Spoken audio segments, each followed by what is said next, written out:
Hey guys, hope everybody's having a good week. So as promised, this is going to be a video walking you through one of the example or sample literature reviews that I posted under week 8. And the point of this is just going to be to help you figure out, what a literature review actually looks like if you're still having trouble visualizing it. Um, and to really talk about how these sources are being discussed and tied together to show kind of a coherent conversation around a given topic. First, though, I want to mention that that your Dropboxes for your Project 3 rough drafts as well as your Project 3B presentations are now up. So for example, if you go to your peer review group, you click on this discussion board like always, you'll see here there's one for your rough drafts, and this is where you can upload your presentation. Remember, that just has to be in to me, the presentation that is, has to be in by this coming Wednesday, and your rough drafts are due tomorrow, Friday.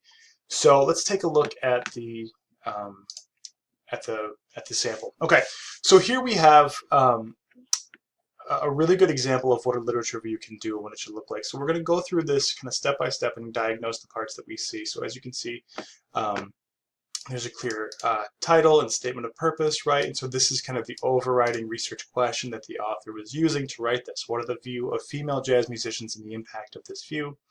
And then a brief statement of purpose, literature review discussing discrimination of female jazz musicians and the results thereof. And so this is a good idea to have this research question or whatever the main research question you were using to find these sources kind of prominent, because that's going to immediately cue your reader, including me, into what is kind of driving this project. Okay, so let's take a look what we have here. So before we dive into detail, let's just look at overall structure. So we've got this good introduction of the topic here, so jazz and this kind of statement of purpose that we'll see in a second. And then you'll see the author has broken this down into several key sections: jazz history and tradition, getting down to factors contributing to lack of female participation, and then moving down here to lack of female participation in jazz, okay, and then finally a conclusion. And so what you'll see in a minute is that this person was researching views of female jazz musicians, and the sources that the student found centered around kind of primarily these three basic categories: the history of it, perceptions of it, so on and so forth. And you might see your research doing something similar. So if you're doing something with nursing, for example, and you're interested in, for example, how to improve the safety of nursing, what you might find is you might see a lot of sources that are talking about like the history of safety in nursing, moving down to, for example, like maybe current practices, and then maybe things that are still being developed, whatever it is. But you might see that your sources are starting to gravitate towards one angle or another, and that's fine because they're all still discussing that same topic of safety in nursing, or in this case, of women in jazz. All right, so let's take a look. So jazz, a musical genre characterized by syncopation, improvisation, distinctive harmonies, is primarily a male-dominated field, right? So we're getting a good, clear definition of what this field is, and then we start to see the angle that this person is going to be taking. Innovated by men, developed and performed in the male-exclusive environment of nightclubs, etc., etc. So kind of a more background history of jazz. Although women are present, the proportion of men is highly unequal, right? And so remember, this author is giving us this definition of jazz while maintaining his or her focus on their particular topic. And so then here is something that I think is really interesting. As a jazz musician myself, I've played in many related settings. I was either ignored or badgered. And so what we're getting here is a really nice statement of why this author is interested in this topic. And that can be a really useful tool for setting up your literature reviews, is to explain like why you care about this issue or how you came to be interested in this issue. These are really interesting things that can help your reader understand where you're coming from and why you chose to collect this set of data or this set of articles. So again, we're getting down here into this next little paragraph where the author is kind of outlining the gap that this person sees. There's a gap where researchers fail to directly address the actual discrimination present as well as the progress or regress of the situation.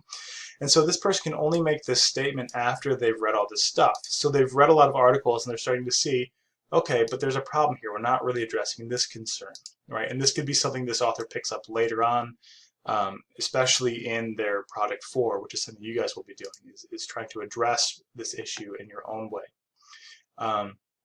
and then giving us kind of a brief rundown of how this literature review is structured. So first I'll be doing this, next section I'll be doing this, lastly I'll be doing this. Okay, so let's review. Brief introduction of the topic with a kind of a statement of your angle on it, a discussion of why you're interested, maybe some ideas of what these authors are not saying, like a gap in the scholarship, and then a rundown of, of how this thing is going to be structured. Okay, so let's take a look here at the actual sections. Jazz history and tradition. In researching jazz history and its traditions, the beginning of female discrimination within this genre of music began in the early developmental stages of jazz as it was rooted in the ideas of masculinity. So we've got some really good introduction of the topic, the idea that we're going to be dealing with some history here. And then we see immediately brought in is our first source. While defining factors that inhibit women from playing jazz, Linda Dahl states that in order to succeed as a jazz musician, one must have, quote, masculine qualities, such as aggressive, self-confidence, etc., etc. Dahl also observes that nightclubs where jazz was mainly played and taught were predominantly male. Okay, so what we have here is a really nice invocation of some good research, right? This source is going to be our first entry into the history of it, so the history of nightclubs and stuff like that. And they've set it up really well. So we've got a good introduction of a quote, the identification of the author, and then the good quote here, okay? And what you'll notice is that this author is simply giving us kind of a summary of what, or I'm sorry, the person who wrote this essay, the student, is giving us a really nice quick summary of what this article is all about. Researchers of jazz history tend to agree upon the masculinity of jazz being established through traditional performance settings. Ingrid Monson describes the jazz community as something like this. Okay, so let's take a look at what just happened here. We've got the introduction of our first source with a really nice quick summary of it. And then we have a transition to another source. This source written by Ingrid Monson describes and what this person is describing. Okay. And Dahl supports this idea by also realizing the suggestive sense of fraternity among its male members. Okay. So here's what I want to point out, and this is kind of the weird part about the literature review, as well as the main purpose of it. What this author is doing here is they're showing how Linda Dahl and Ingrid Monson are discussing the same topic. So we know what Linda Dahl says, we know what Ingrid Monson says, right? And then they come here, the author comes here and says how these things relate. Dahl supports this. So we get the sense that Dahl and Monson are agreeing with each other on this topic, or they're dealing with similar ideas, right? And what this is doing is it's giving me a clear idea of how several authors in this field are discussing this issue. They're agreeing with each other, right? Sorry if you can hear my dog barking in the background.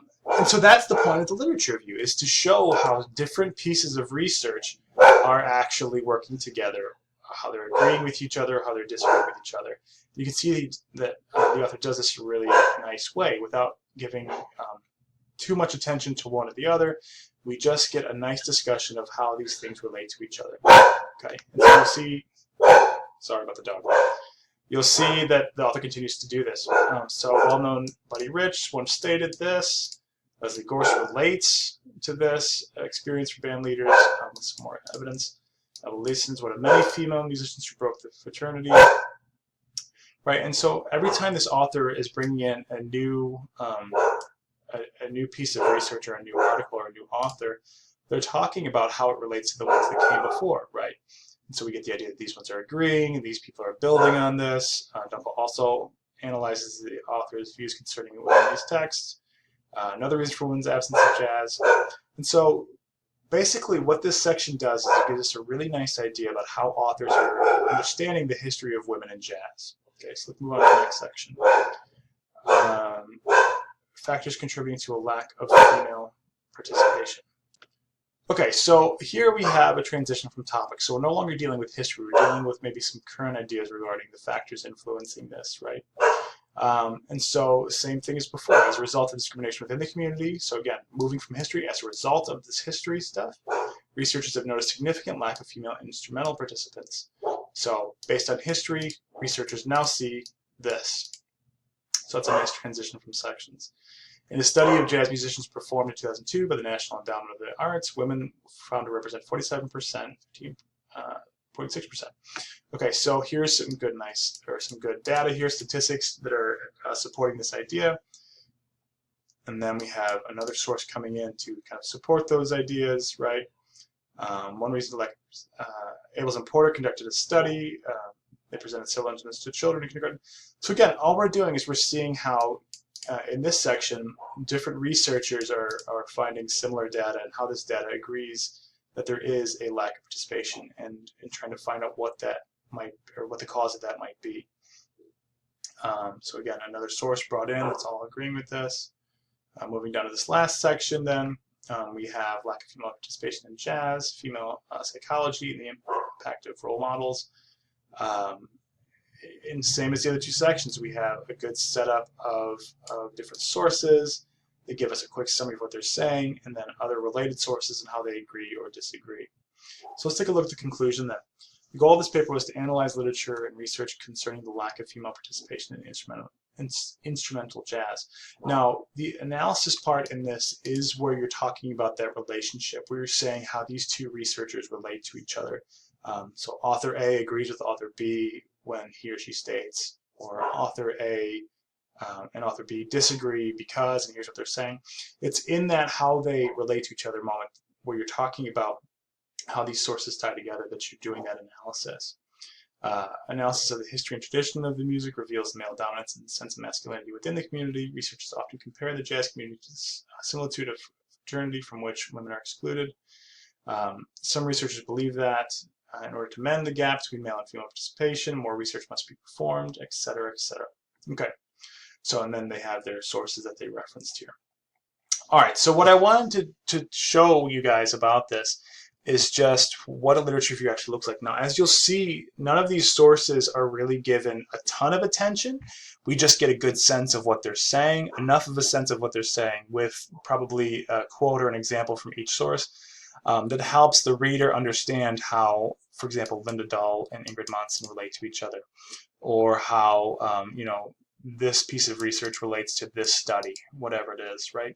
And that's your goal, is just to say, here's what one thing said, here's what another thing said, and this is how they relate to each other. And that is what a literature review is all about. You're not making an argument here, you're just demonstrating the current state of the issue or the current conversation surrounding the topic that you're interested in.